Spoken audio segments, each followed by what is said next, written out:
dia. Louvado seja Deus. Estamos reunidos aqui mais uma manhã, para glorificar o seu nome, para juntos servi-lo e para juntos celebrá-lo, engrandecê-lo. Estamos aqui para a glória dele, Então é uma grande bênção. Cada um de nós trazemos conosco, as nossas verdades assim da semana, nossas lutas, as nossas guerras, as nossas batalhas, e Deus conhece o nosso coração, sabe o que cada um de nós passamos, e Ele está também nos acolhendo, e nos abençoando. Frequentemente alguém abraça um irmão, alguém ora por ele, alguém está ali. Deus vai edificando a sua igreja, o seu corpo. E Paulo tem a visão da igreja como um corpo, e tem vários membros. Mas o legal de tudo desse corpo é que Jesus é o cabeça. E se Jesus é o cabeça, significa que Ele que dá o comando, Ele que ordena as coisas. Então, quando alguém não está bem, quando alguém está cansado, quando alguém está titubeante, então Jesus, que é o cabeça, que sabe onde, porque quando a dor vem, vai lá para o cérebro, Ele é que vai dar os comandos. Vou pegar a mão ali. E às vezes a mão não está muito ligada, ele já vou pegar outra mão. A outra mão não está, ele vou pegar o pé. Mas ele com certeza vai vir ao nosso favor e vai nos ajudar, Sempre, sempre, porque ele é muito fiel com nossas vidas, Ficamos muito felizes com a Igreja Caseira, que mais uma que está surgindo. Eu acho, a minha percepção quando entrei na Casa Farol era de um ambiente de graça de Deus, onde eu me sentia muito abençoado, me sinto muito abençoado, muito, muito leve, sem o peso que às vezes a gente vê em alguns outros lugares. E isso é uma dádiva e uma graça de Deus para nós, A gente está nesse ambiente, nesse lugar de acolhimento, é uma bênção que Deus proporcionou para as nossas vidas. Mas sempre também olhei para isso como uma responsabilidade, de que pudéssemos levar isso, de que eu pudesse também levar isso para outras pessoas, para os meus amigos, meus irmãos de fé, aqueles que caminharam comigo. A gente sempre compartilha, E eu acho que a Igreja Caseira ela tem uma dinâmica assim que ela vai levando assim para nossos bairros, para os nossos vizinhos. Recentemente a gente fez nossa última reunião, que a gente teve lá, que tivemos um louvor. Lembro do orando lá, alto como que, meu Deus, fazendo aquele estrondo, ele que os vizinhos sejam abençoados. Assim, preocupado às vezes com a zoada um pouco, mas bobagem minha, também, porque Deus está ali, operando e às vezes a voz chega lá em alguém que está precisando, E a gente dava aquele momento de louvor, aquele momento. Então, eu acho que a gente precisa ter o comprometimento, assim, a gente tem um ambiente, uma estrutura desenvolvida por uma liderança, um lugar, nós somos frutos de uma realidade, nós temos uma cultura, digamos assim, de músicas, de liturgia, Então, nós precisamos ter um comprometimento também em manter essa graça, essa vida de Deus, Não é só vir de cima, mas deve vir de nós, de corpo. Nós devemos abraçar isso, devemos nos colocar em Deus para desenvolver a nossa vida, para sermos uma bênção na vida do nosso irmão, para sermos aquele que carrega essa virtude de Deus, para ser aquele que seja, a mão do Senhor. Quando o Senhor fala, falando de tal, está sendo, você vai lá e abraça, e ser o instrumento para fortalecê-lo, para encorajá-lo, para avivá-lo, Sempre existem momentos aqui de oração, um pelo outro, é uma parte muito ativa, é muito, muito importante. Às vezes a gente não está muito animado para participar, desses momentos, mas sempre é importante nós estarmos desenvolvendo isso, estarmos nos colocando diante de Deus para que esse ambiente permaneça, O ambiente é feito por nossas vidas, pela nossa realidade de fé e de comportamento. Ora, se eu não tenho uma paciência, uma empatia com o irmão, se o irmão, por exemplo, eu sei que tem muitos irmãos que se frustram né, comigo, por exemplo, né? Eu tenho muita coisa que os irmãos esperam, pô, tá, e quando tá ali perto, aí dá uma frustrada assim, né? Cadê? Tá ali Sandro. Sandro ali anda bastante, estamos bastante tempo juntos, né, Sandro? É uma bênção, né, ali na igreja caseira. E às vezes eu tenho certeza, eu não tenho, ele não fala não, que ele é uma bênção, mas eu tenho certeza que de vez em quando ele se frustra por uma ausência, por alguma coisa que a gente não faz, né? E eu sou bastante pecador nessa área. Mas ele sempre teve um coração muito amor, né, por a gente lá em casa, e é importante quando o nosso irmão nos aceita do jeito que a gente é, não é verdade?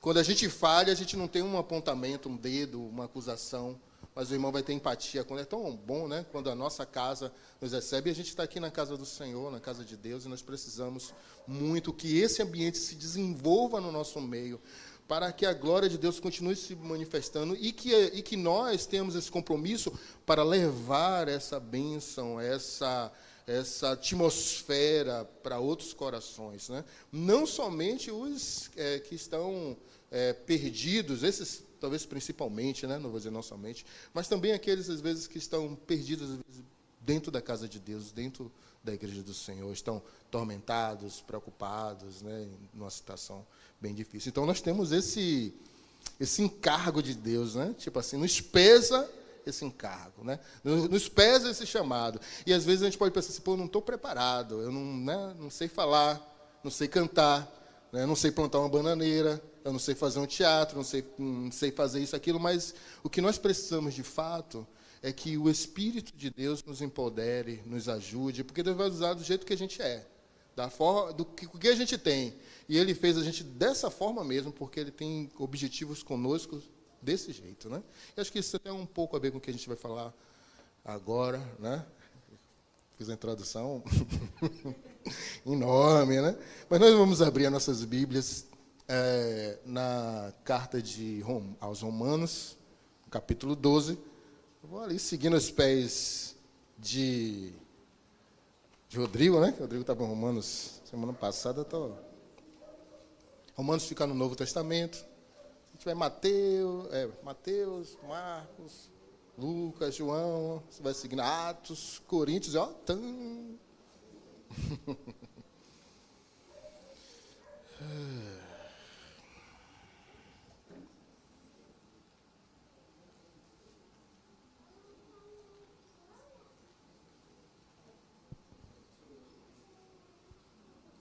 Então vamos lá, né?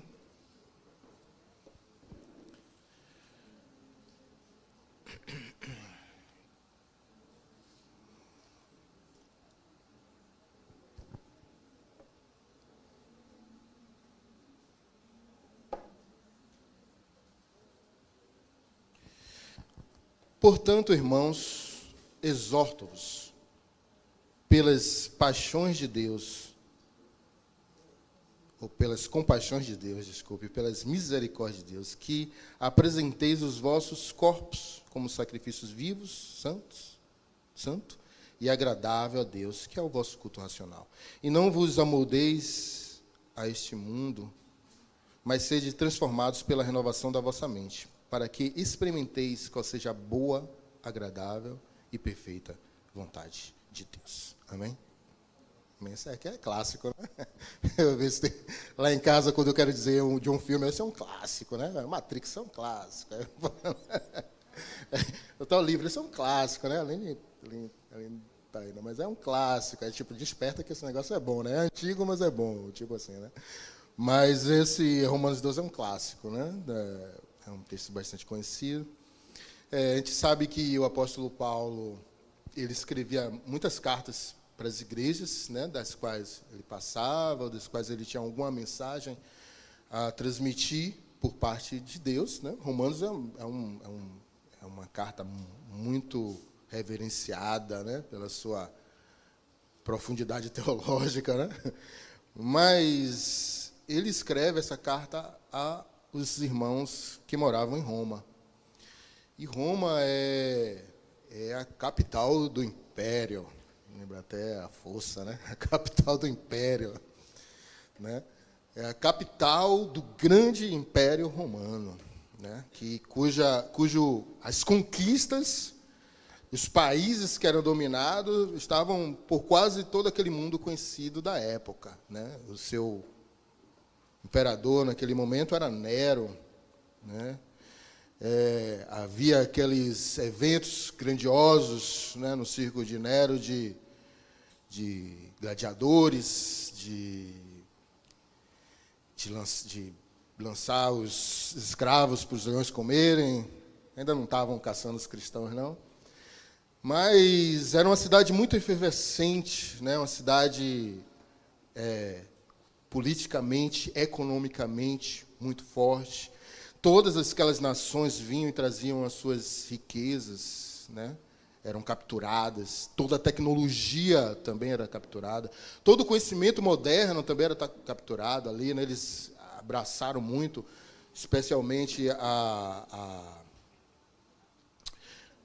filosofia grega, né? Então eles incorporavam, né? Era uma cidade politeísta, era uma cidade que reverenciava ou que idolatrava os seus próprios líderes, né? O que chama de apoteose, quando um líder, um César morria, eles divinizavam aquele César, né? Então aquele homem passava a receber sacrifícios, ofertas, né? Os vivos também, alguns daqueles imperadores, eles também reivindicavam para si essa posição de divindade, de poder, de glória, de receber ofertas, né? Receber presentes, de serem reverenciados, de acender uma velinha para ele, colocar um chequete. Então era aquela cidade efervescente, cujas as nações vinham para ali. Era aquela cidade que era uma grande metrópole, né? Como metrópoles do passado, como o Egito, como a Babilônia, né? De grandes impérios, como metrópoles de hoje, grandes cidades, né? Que estão ali também efervescendo na sua cultura, nas suas mensagens, construindo. Lena, tudo bem? Que abraço, Larissa. Oh, glória a Deus. Então, a gente temos toda essa realidade daquela cidade, das cidades. Hoje a gente pode olhar cidades como São Paulo, como Nova York, né? Essas cidades que às vezes a gente quer conhecer, né? Quer passear, né? Que a gente gostaria, que a gente sonhava, que a gente imagina. Eu estava vendo um vídeo de 2 cidades na China, construções apoteóticas, assim, fabulosas, grandiosas, e vendo aquelas construções, coisas que chamam muito a atenção das nossas vidas. E a igreja que estava em Roma estava inserida dentro dessa realidade. Então, Paulo dá uns conselhos e chama a atenção dos perigos e expõe exatamente a nossa realidade diante dos desafios de estar nesse cenário, né? Então, ele começa, na verdade, que eu acho lindo, inclusive, esse primeiro capítulo, eu acho uma poesia. Eu vejo como um cântico. Na verdade, ele quebra a ordem, porque fala de sacerdócio, se você olhar direito, fala de sacrifício, do corpo, de uma entrega, de ser agradável a Deus, né? Fala de um sacerdócio, fala de um rito, fala de uma posição para glorificar a Deus. E eu acho lindo como ele inverte a estrutura, porque, em via de regra, a relação homem-divindade, eu não estou falando não necessariamente com Deus, mas homem-divindade, em todas as divindades que eles vão criando, que eles vão adorando, a relação é uma relação onde ele opera um sacrifício para que a ira daquela divindade seja aplacada, ou para receber uma bênção, né, para que chova, né, para que a colheita seja farta. Então, essa relação que ora se desenvolve também ali nos ritos judaicos, ela é uma ação ativa do homem para receber, né, essa graça, essa bênção da divindade.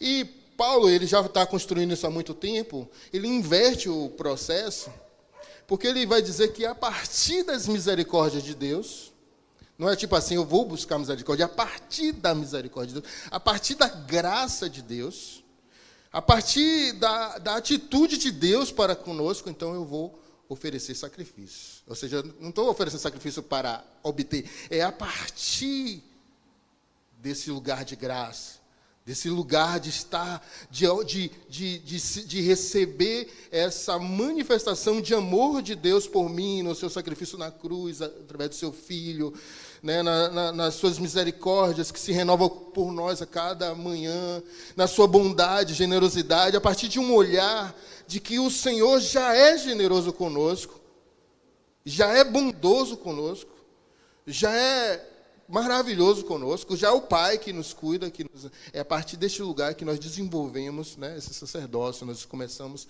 a colocar a nossa vida como um sacrifício agradável. Ou seja, eu não estou buscando exatamente agradá-lo para receber algo. Eu estou simplesmente respondendo àquilo que ele tem feito na minha vida.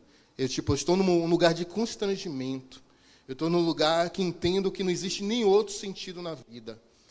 Eu estou num lugar que eu compreendo que esse é o motivo do meu viver, é oferecer a minha vida a Ele. Então, para mim, isso é tão bonito quando Ele faz essa inversão e Ele vai nos levar a essa vida que vem por intermédio da sua graça, vai nos levar a um lugar que agrada, que Ele se alegra em nós. Né? Em contrapartida das nossas dificuldades e tal, esse lugar que vem pelas misericórdias e graça dele vai nos levar a um lugar que o agrada e que ele se alegra das nossas vidas. E então ele começa estabelecendo esse ponto, né? E aí ele vai destrinchar a questão da realidade em que eles vivem, que ele vai dizer que nós não devemos nos conformar com este mundo, né?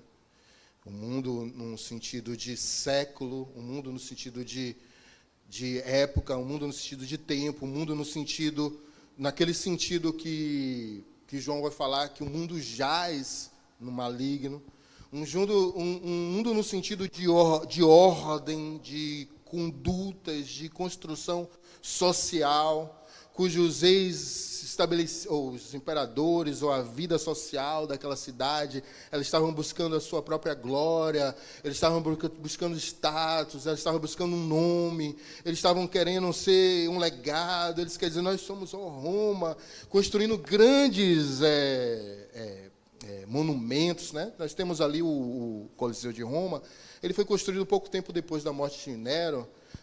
Então, era uma grande construção para a época, que esteve até esse tempo, que fala de um legado de Roma. Fala ou não fala? Fala de alguém que construiu.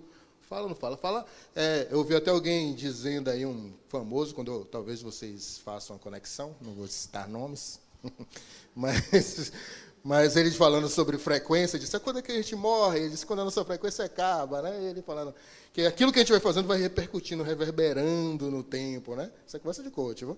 Aí vai reverberando, então, quando eu acabar, quando a última pessoa, nesse meio que eu morro aqui, mas quando a última pessoa esquecer de mim, ou quando a última pessoa não ouvir mais sobre as minhas palavras, quando a última pessoa não ler mais o meu livro, então eu morri, na construção dele, né? Então, essa ideia de a gente construir, a ideia de Nimrod, né, quando vai construir a torre, né, de Babel, né, ele vai construir uma torre, e ele vai dizer, eu vou construir para buscar a Deus, né, ele vai fazer assim, para alcançar a Deus, para levar as pessoas a Deus. E aí tem aquela frase de Anderson Bonfim, bem, né, que ele sabe fazer aquela jogadinha de efeito nas palavras, né? Que ele diz, ele está construindo para buscar a Deus ou para fazer seu nome conhecido na terra, né? Ele faz esse jogo de perguntas aí, né? O que ele estava fazendo de fato? Ele estava querendo fazer o nome dele conhecido na terra, querendo que o nome dele fosse exaltado, né? Como todos aqueles que vão construindo seus impérios, vão construindo... Será que eu tenho um relógio aqui? Deixa eu botar aqui para não me perder. 20 para as 12 já. Nem comecei. Misericórdia. Então, todos eles vão construindo um lugar para que o seu nome seja... É a mesma ideia da divinização, né? De ser honrado, de ser glorificado, dizer, pô, Saba é o cara, Saba, né? Ele faz isso, faz aquilo, ele construiu isso. Então, toda aquela sociedade está imergida num tipo de pensamento, né? Num tipo de cultura, né? Que promove injustiças, que promovem eles pegarem aqueles povos e colocarem como escravos. Todo mundo vai construindo este lugar, né? Mas no meio disso se manifesta o que João fala, o mundo jaz no maligno, né? João também vai falar, não é o mesmo mundo, nem o que há no mundo, porque o que há no mundo é o desejo da carne, é o desejo dos olhos, a soberba da vida. Não esqueci, mas a versão que eu mais gosto é a ostentação dos bens materiais, que é uma versão que fala assim, né? Em 1 João 2, 15, 17. Né? O mundo passa, aqueles que amam esse mundo também passam, mas aqueles que fazem a vontade de Deus, eles permanecem para sempre. Né? Então, esse despertar de Paulo para a realidade que nós estamos colocados, e isso está nos envolvendo, né? Isso pode ser manifestado, a gente pode fazer perguntas, o que eu estou buscando? Né? O que eu estou procurando? Quais são as metas da minha vida? O que elas falam sobre o que de fato eu estou buscando? O que eu quero? O que eu gostaria de ter? Né? O que eu tenho trabalhado para desenvolver para a minha vida? Né? Qual é o alvo realmente da minha... O que eu tenho orado a Deus, pedido para Deus que aconteça comigo? Né? Essas coisas todas vão revelar um pouco daquilo que a gente anseia para o nosso futuro, e se ela está ou não, porque não necessariamente aquilo que a gente está orando a Deus está conectado com a vontade de Deus. Né? Nem sempre é assim. Às vezes a gente faz uma oração que está desconectada, e às vezes a gente não recebe por causa disso, né, diz as escritoras. Vocês oram, não recebem, porque vocês estão orando para satisfação dos seus próprios desejos, das suas próprias vontades.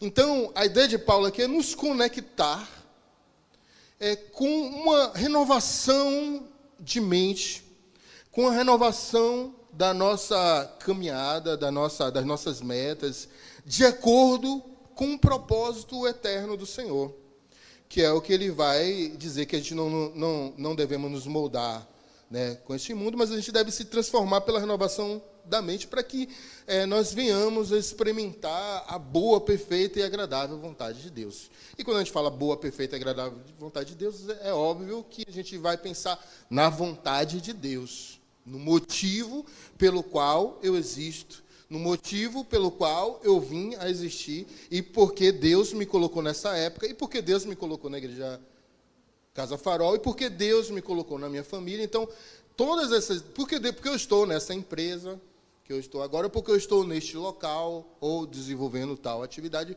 Qual é o motivo, né, que Deus, na sua planejamento inicial, porque a gente sabe que essas coisas estão definidas antes da fundação do mundo.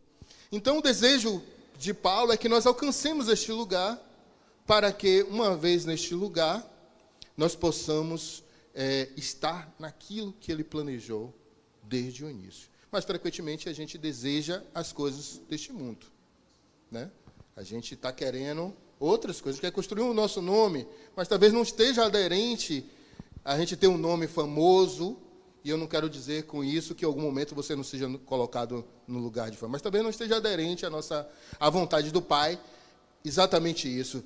Mas a ideia é que, ao sacrificar a nossa vida, ao oferecer a nossa vida como uma oferta, nós estejamos ali alinhando a nossa vida através de uma mente renovada a essa vontade do Senhor. E eu sempre, quando eu leio esse texto, eu sempre considero que, tipo assim, o que eu quero como vontade de Deus para a minha vida? Será que é uma família perfeita? Um filho, né, que esteja ali? O que é um carro novo? É uma casa? Tipo, a vontade de Deus, quando eu estou falando da parte, estou falando da vontade de Deus para a minha vida. Será que é ter uma família, um carro, uma casa, um trabalho, será? E eu sempre, quando olho para esse texto, eu só consigo ver o próprio Cristo como a riqueza maior que nós podemos ter. Estar naquela perfeita vontade de Deus é estar em Cristo, é estar nele, sendo absorvidos pela sua imagem, sendo absorvidos pela sua glória, né? Ele é a plenitude de todas as coisas e, diga-se de passagem, só existimos por causa dele. E sem ele, nós não existiríamos. Então, uma vez emergidos em Cristo, absorvidos, a nossa mente absorvida pela sua mente, o nosso coração absorvido pelo seu coração, então sim, nós estamos vivendo a boa, perfeita vontade de Deus, né? Eu lembro que a Aline leu um texto que tem a ver com a música, né? Acho que está em Filipenses. Acho que vocês podem me ajudar botando Filipenses 2:8 para mim. Que mostra como Paulo, ele tinha... 2:8, eu vou seguir um pouquinho, tá bom? A Aline que lê bem, eu não leio como ela, não. Ela chegou aqui, chega, quase chora.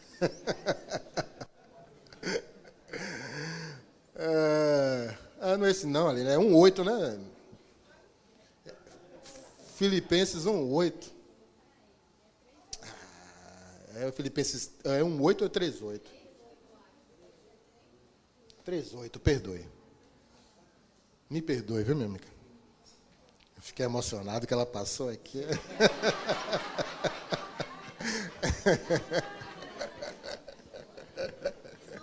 Desconcentra, rapaz. Uma belezura dessa, né?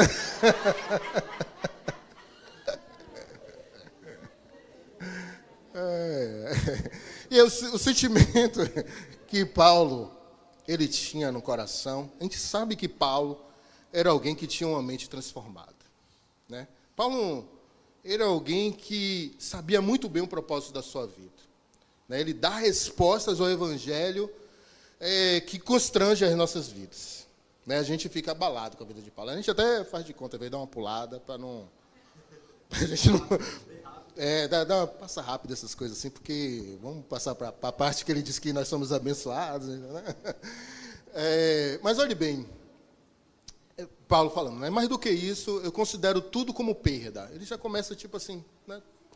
Comparado com a suprema grandeza do conhecimento de Cristo Jesus, o meu Senhor, por quem perdi todas as coisas e a considero como esterco para poder ganhar a Cristo. Passa mais um, por favor, amiga. E ser encontrado nele, né? Como se as coisas começam a fazer sentido para nós. Não tendo a minha própria justiça que procede da lei, mas a que vem por meio da fé de Cristo Jesus. A justiça que procede de Deus e se baseia na fé, Por favor, mais uma, amiga. Quero conhecer Cristo, o poder da sua ressurreição e participar dos seus sofrimentos, tornando-me como ele na sua morte. Acho que a gente pode ficar aqui, acho que todo ele vale a pena. Mas perceba o que Paulo tem como alvo para a sua vida. O que Paulo e eu sei que isso nos fere e nos afronta, né? Porque a gente parece que não chegou nesse lugar de transformação. A gente está no lugar que o cara passa na frente do trânsito da gente, atravessa ali, a gente, céu, dá aquele palavrão, né? Manda ele lá para a esquina. A gente está no lugar que a mente da gente não está transformada. A gente precisa mergulhar mais. Eu falo a gente, principalmente eu, talvez tenha os mais avançados aqui, né? Mas a gente precisa, aparentemente, conhecer mais. É o conselho que ele dá aqui. Olha, esse mundo que está aí, ele tem as suas regras, as suas leis, ele tem os seus ensinos, ele tem as suas instruções, mas tudo o que eles ensinam está influenciado por Satanás. E com isso, a influência, ela pega várias esferas. Não quer dizer que não exista coisas boas no processo, não é isso que eu estou falando. Mas está influenciado, diz que jaz no maligno, né? Então, tipo assim, ele está me seduzindo, ele está tentando fazer de mim uma mercadoria, porque isso que as Escrituras dizem em Apocalipse 18, quando ele vai falar sobre a queda da grande Babilônia, ele diz, caiu a grande Babilônia, o seu sistema perverso, que comercializava as almas, entendeu? Ou seja, um produto, né, que nós estamos expostos. Eles vendem para a gente os padrões de beleza, padrões...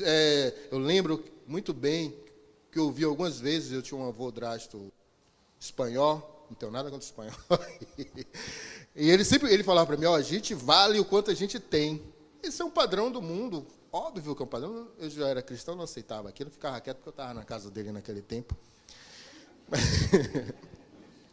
Mas é óbvio que é um padrão do mundo, né? A gente vale o que a gente tem, a não ser o que a gente tenha seja Jesus, né? Mas a gente vale os bens que a gente possui? Essa é a nossa riqueza? Será que se eu vi alguém falando, o brasileiro, ele não gosta de carro? Como assim? Oxi. O brasileiro gosta de status, né? Nós estamos seduzidos por essas coisas, né? Por aplausos, por status, né? Jogar um carrão na fita, uma casa bonita, né? Desfilar no Instagram né? A gente está seduzido por essas coisas, porque esse é o modo como Satanás opera em nós para desagradar a Deus, para ofender a Deus. É dando que nós demos lugar à nossa carne, às nossas vaidades, às nossas concupiscências, às nossas paixões, às nossas impurezas. Eu sempre, às vezes eu falo as coisas assim, mas a gente tem que tomar cuidado, né? Que eu sei que, por exemplo, Instagram, muitas pessoas vivem, trabalham, ganham dinheiro por lá, e a gente tem o seu modo de sobrevivência, né? Que nem Uber, né? É uma bênção, né? A pessoa está lá, está na... Esses dias mesmo eu estou fazendo Uber. As coisas apertaram, né? Eu digo, só que o meu carro não está muito bem. Eu digo, deixa aí, Jesus vai cuidar de mim. Cuida de mim, Senhor, que eu já estou com 52, já está mais difícil. Mas Ele vai cuidar. Amém? Amém. Amém. Deixa eu ver aqui meu horário aqui para eu não... Acho que eu tenho uns minutinhos aqui. Olhe bem, nesse mesmo texto em Romanos, Paulo, ele descreve, ele continua falando sobre o assunto de uma maneira, talvez não muito, aparentemente não muito direta, porque ele vai dizer que cada um de nós deve pensar de si mesmo com moderação, né? Não pensar mais nem menos. Mas isso vem de quem se conhece em Deus, né?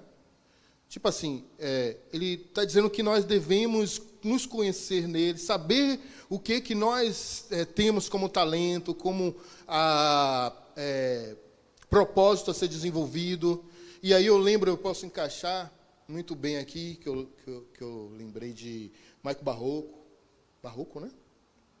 Quando ele esteve aqui e a gente estava falando sobre os heróis da fé, eu não sei se vocês lembram o herói da fé que ele trouxe, que foi um herói da fé que ele, da vivência lá dele, que ele comentou de uma missionária médica que estava em algum país desse da África, servindo lá, e que aquela missionária cristã, ali para evangelizar naquele lugar, oferecendo o seu talento lá, ela foi estuprada. Então ela retornou, se eu não me engano, ali para a Inglaterra, passou algum tempo lá, então ela teve uma experiência mística com Cristo, porque ela provavelmente não aceitava, imagine uma violência tão tamanha, por que isso aconteceu comigo? Né? Perguntas, por que isso? Então ela teve uma experiência mística com Cristo. Cristo, de alguma maneira, manifestou-se para ela e falou com ela.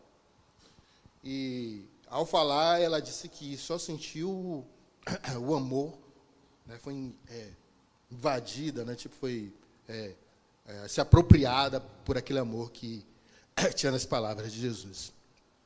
Ora, mediante isso, ela retorna para aquela cidade, ela continua servindo aquela cidade, inclusive ela chega a prestar serviços àqueles que a violentaram, digamos assim. Ora, isso não é um pensamento do mundo, né? Isso é alguém que está possuído de um amor que advém de uma nova criatura, que advém de uma mente que foi transformada pelas palavras de Cristo. Mas o interessante disso é que ela sabe o propósito dela. Ela é chamada para desenvolver a sua missão, e ela desenvolve aquela missão. Ela desenvolve priorizando o próprio Cristo, porque ela vai para... Ela não está... provavelmente ela não ia ganhar a mesma coisa que ela estivesse ganhando numa metrópole, numa cidade, talvez ela estivesse ganhando menos, mas ela estava servindo ao Senhor e fazendo isso bem. Nem sempre a gente tem a opção de escolher assim, eu vou para a cidade, né? Mas nem sempre a gente tem essa opção. Mas a gente tem a opção sempre de oferecer o melhor naquilo que nós desenvolvemos. Sempre nós temos essa opção, né? Sempre nós podemos desenvolver. Quem fala muito bem sobre isso é Max Weber. Ele tem um livro chamado Capitalismo e o Espírito, com letra minúscula. Repita aí, minha irmã. A ética protestante e o espírito do capitalismo. Uau! Já ia falar até errado, só o capitalismo. Né, e o espírito. Mas uma dos pontos importantes ali é que ele vai tentar fazer uma argumentação de que o capitalismo foi fortalecido ali pelos protestantes, que se fossem católicos provavelmente não ia dar muito certo.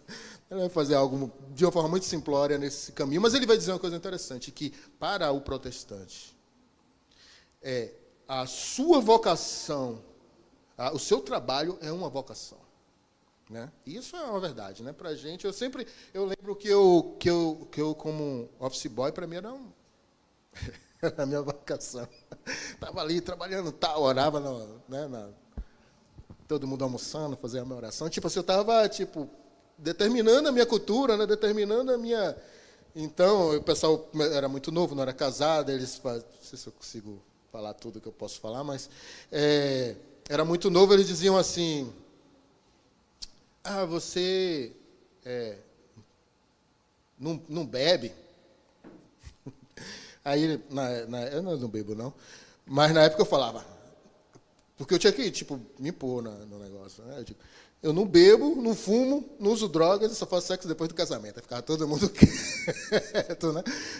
Era porque era a maneira como eu já via a minha fé, como eu já via que Deus estava me chamando. Na época lá, os irmãos estão me entendendo aqui, né? Era a maneira como eu desenvolvia a minha certeza de fé, eu estou aqui, eu estou servindo, eu preciso dar um testemunho, eu vou oferecer o melhor. Muitas vezes eu não oferecia, eu falhava, e aí eu tinha que oferecer esse sacrifício vivo, mas ele vem por uma transformação, é um processo, né? E que a gente vai se tornando agradável pelas misericórdias de Deus com esse corpo que nós temos. E para eu finalizar aqui, ele fala de talentos, que os talentos que nós temos, mas eu vou pulando aqui. E para finalizar, do 9 ao 20 é uma proclamação ao amor, né? Assim, a prática do amor. E é uma coisa dura. Eu vou ler só alguns textos. O amor seja sem fingimento. Algumas versões sem hipocrisia. Versículo 9, tá? Odiai o mal, apegai-vos ao bem. Amai-vos de coração uns aos outros. Amar de coração uns aos outros. Com amor fraternal. Amar de coração uns aos outros com amor fraternal. Não é negócio de ficar guardando mágoa, reclama, me magoou, falou isso de mim. Não, ama a si mesmo. Com os problemas que ele tem. Não seja descuidados no zelo, seja fervorosos no espírito. Honrando uns... perdi aqui. Amai-vos uns aos outros, não sejam descuidados no zelo, sejam fervorosos no espírito, servi ao Senhor, alegrai-vos na esperança, sede pacientes na tribulação, perseverai na oração, socorrei os santos, nas suas necessidades. Procurai ser hospitaleiros, abençoai os que vos perseguem, abençoai os que vos amaldiçoam, alegrai-vos com os que se alegram, chorai com os que choram, sede unânimes uns com os outros, não sejam orgulhosos, mas prontos para acompanhar o humilde, para estar próximo daquele que talvez não tenha tanta honra assim na casa do Senhor, ou seja, mais humilde. Não seja sábios para os vossos próprios olhos, ninguém devolveis mal por mal, procurai fazer o que é certo diante de todos. Se possível, no que depender de vós, vivei em paz com todos os homens. Amados, não vos vingueis a vós mesmos, mas dai lugar à ira de Deus. Pois está escrito, a vingança é minha, e eu retribuirei, diz o Senhor. Pelo contrário, se teu inimigo tiver fome, dá-lhe de comer. Se tiver sede, dá-lhe de beber. Porque se fizer isso, você amontoará brasas vivas na cabeça dele, ele ficará desconfortável, sem entender o que está acontecendo. Não te deixes vencer, eu gosto desse último versículo assim, para finalizar. Não te deixes vencer pelo mal, mas vence o mal com o bem, né? Então essa é uma palavra que Deus, por intermédio de Paulo, nos orienta sobre moldar as nossas vidas ao próprio Cristo e o modo como ele andava, né? E responder dessa forma. A gente, quando em vez, vamos falhar, mas nós sempre vamos pedir a Deus que nos ajudar para nos tornarmos semelhantes a Ele. Amém? Deus nos abençoe.